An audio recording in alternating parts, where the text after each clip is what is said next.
Good morning everybody, my name is Ben Parks, 2:36 marathon ultra runner, and this is training for a 2:28 marathon.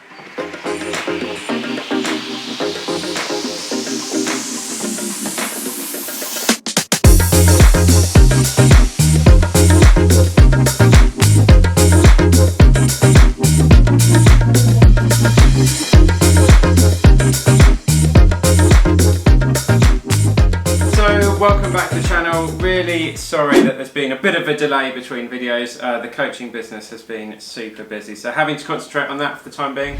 But now we're that's sort of settling down a bit. People are getting into the groove for London Marathon, Brighton Marathon, Manchester Marathon things. Yeah, we'll be able to get back to some more uploads and some more YouTube content coming up.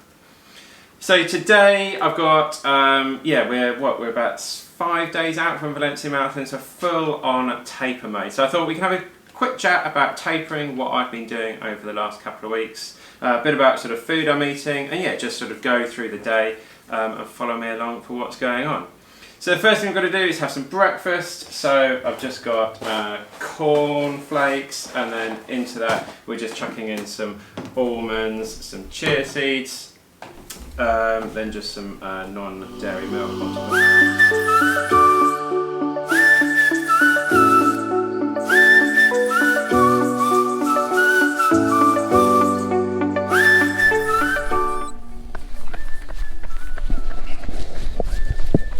So good morning and welcome to a freezing cold London. It is, well, probably not by most people's standards. All you guys in America probably think this is tropical. But yeah, it's about 4 or 5 degrees Celsius, not sure what that is in Fahrenheit, probably just above 40 Fahrenheit in London today. So yeah, got all the waterproof gear on. Hopefully it's not going to rain, but it's the best windproof protection I've got. So yeah, what are we doing? Well, nice easy relaxed jog, 10k, just off to the doctors. Because I've got a couple of races next year and you need to get the medical forms signed off to say you're fit to run, so it's super annoying. A lot of races in Europe do this. They make your doctor sort of sign away their lives saying that you're fit to the run. So no matter who you are, whether you're trying to make 2:30 or 7 hours, a lot of races in Europe say you've got to have this form done. So yeah, we're off there now, and I'll catch up with you on the way.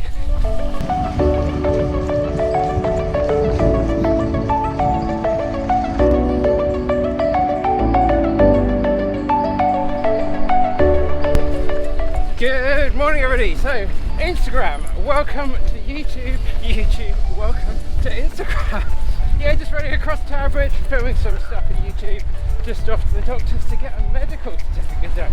Right, see you in a bit. Right guys, made it to the end of the run, so it was 10k. I messed up my watch, so not sure how long that took. But yeah, about 420 kilometers. So we've made it to the health centre now, going to go in and get the certificates done. Right, see you in a bit. Right, so that's the doctor's done, managed to get the forms done. So it's like Trans-Gran Canaria form and Pisa Marathons behind there. Where am I going? This way. Yeah, it's super annoying to have to do this. Just like, I feel bad, like I've just taken up someone's probably valid appointment when they're actually ill just to get that done. But yeah, some races make you do it. Right, anyway, enough of the moaning. It's time to jump on the tube, get back home, and then we can have a chat about tapering.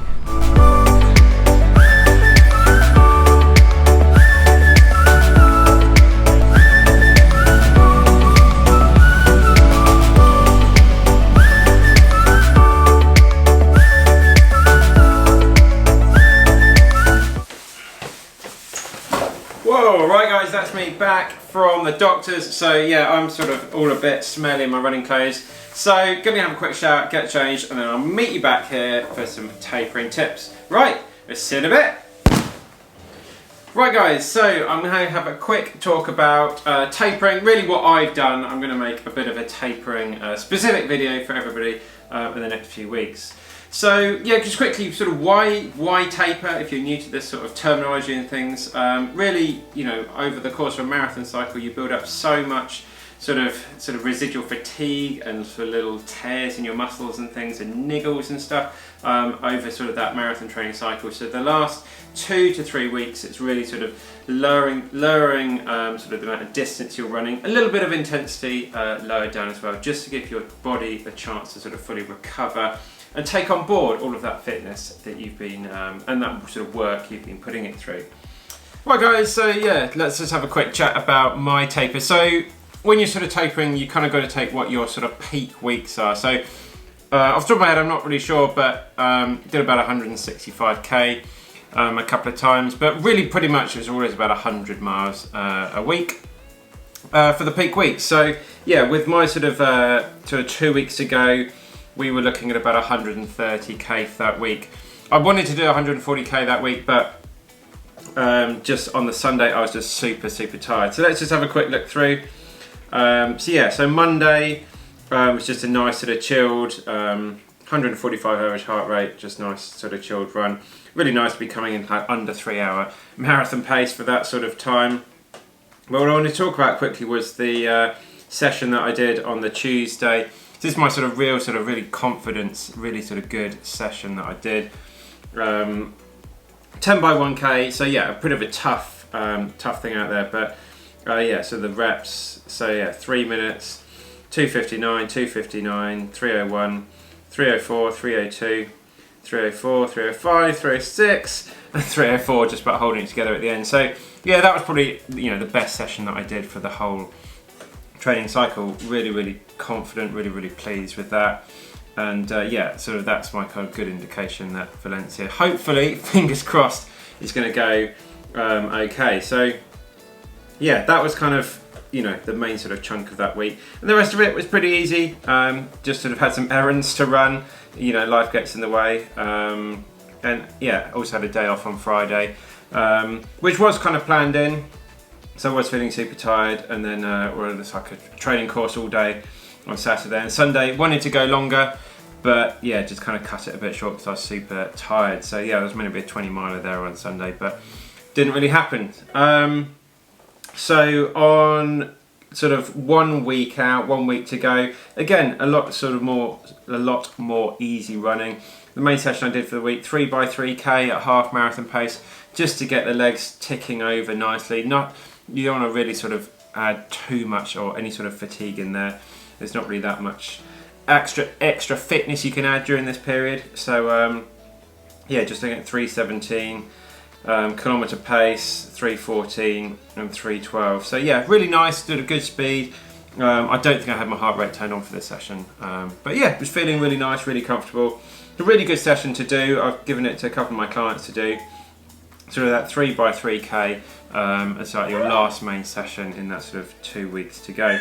So yeah, that's kind of been it. The rest of it has all been pretty much easy running. I am going to go out and do one more session this week, but it's just going to be some easy sort of stuff at marathon goal pace, just for like 3-4k chunks of that. And also something to really focus on is strides, getting your strides in there as well. Just keeping your legs ticking over nicely. Right, let's look at some other tips that can help you out during the taper. Right guys, so just going to touch on really quickly a few other little bits and pieces that, you know, need to be thinking about during this taper phase. So the first sort of thing you want to be doing with about 2 weeks ago is creating a race plan. So a lot of people come to me and say, how fast can I run the marathon? Well, I can't really answer that, but you have to look back at some of your training and see where your sort of, how that sort of race pace has felt, and look at the heart rate and sort of see what's possible. So for me in this sort of 2:28 effort, all the data says that sort of should be fine, and it's could potentially happen, but you know, I'm not going to sort of jinx myself or say anything, because the marathon is such a really tough distance, and yeah, so much can go wrong. So yeah, we'll see. You know, in my mind, it's still a bit 50-50 at the moment. So yeah, you want to be thinking about sort of race plan with about 2 weeks to go. Check out the course. Amazing. People very rarely look at the course, look at the route, see what it's like, you know, see what the elevation's like, see where the water stations are, what food are they giving out on the course, where is that going to be, where's the start, where's that relation to the hotel. Check all these things out with about 2 weeks to go. You don't want to be doing that, you know, so the day before the marathon. Also, you want to be going for some runs in your exact race kit. So race shoes, race socks, shorts, vest. Now for a lot of people in the UK, that might be quite cold running around in your vest, especially if you're going abroad like me to a bit of a warmer place to do your run.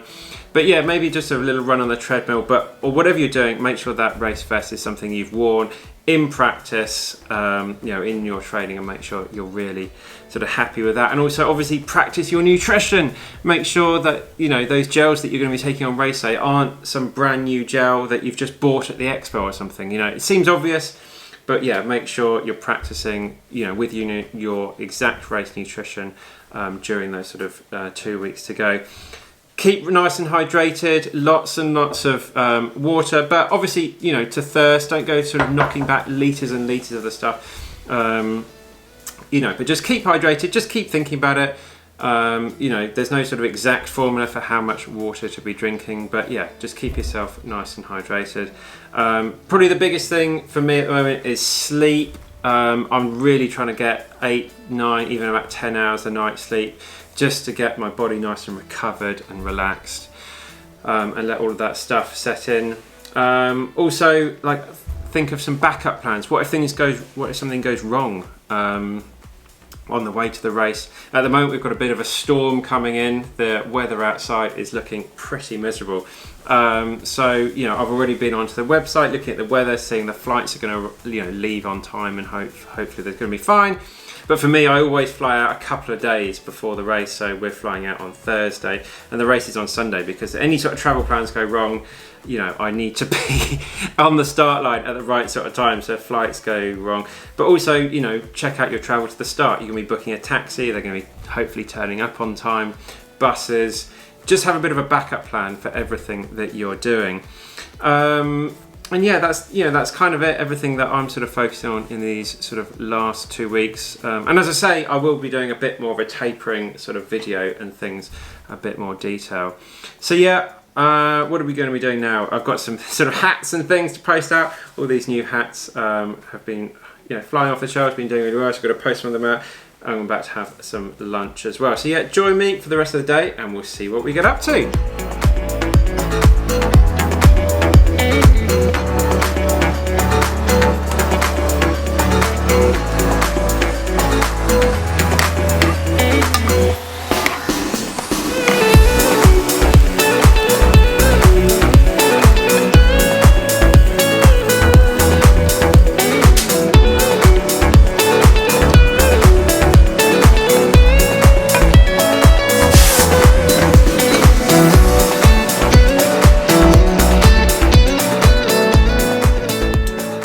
Thanks very much for following along. Been a bit of an odd day, but hopefully you've got a few tips and things there about what I've been doing with my tapering. So yeah, we are currently packaging up all of these boxes of stuff, going all around the world to Australia, off to France, got some to Spain and Italy and America, and of course the UK as well. So anyone that's bought a hat, thank you very much. They will be in the post first thing tomorrow morning, and it will be on its way to you. So yeah, we've got to get cracking on with these. We've got about another 10 to do before we go to bed, and yeah, really, really grateful for all the support. And yeah, if you like this kind of video, a thumbs up, and if you don't subscribe already, down below. And yeah, let me know what sort of tapering tips work for you. And for all those people that have sent me some messages about Valencia and things, thank you so much, and look forward to seeing so many of you guys out in Valencia as well. So yeah, we'll be back in the next couple of days with the next vlog, which is just all about sort of kit I'm using and things, and a bit of travel on our way to Spain. So thanks very much for following, guys, and I will see you in the next one.